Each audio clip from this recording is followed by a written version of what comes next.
This is ABC 7 News at 10, Chicago's #1 news. Well, from elite athletes to amateurs, thousands of runners will be lining the streets of downtown Chicago on Sunday, and heat is expected to be a factor in this year's Chicago Marathon. ABC 7's John Garcia live now with advice for the runners and the precautions being taken to deal with all that heat for Sunday. John? Yeah, Robbie, they're going to be lining up right where we're standing on Columbus Avenue, as a matter of fact, and it is the universal question that all of the 45,000 registered runners are asking tonight. What is the forecast? Of course, Jerry can offer us some of the specifics, but what we've been hearing so far is that Sunday could get up into the 80s. Of course, when the race starts at about 7:30 in the morning, it should be a little cooler than that, and all of the runners certainly hoping that that heat holds off until later in the race.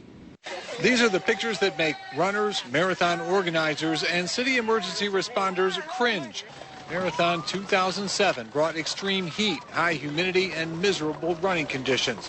Combined with a shortage of water, it was enough to make marathon officials stop the race, with much of the field still on the course miles from the finish.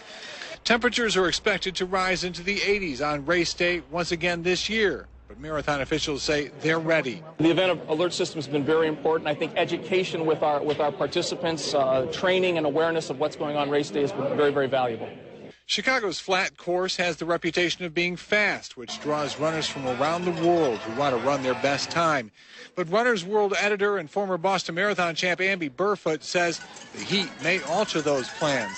People come to Chicago knowing it's a fast course, knowing the weather is usually good, and so they want that fast time here, but you cannot get it on a warm day. The marathon's medical director suggests a common sense approach. Make sure you get plenty of fluid, but don't overdo it. Drink to thirst. Your body has a great sense to tell you what your need is. The medical director says he's confident they'll have plenty of fluids no matter how hot it gets, but he also expects conditions for most of the runners should be fine.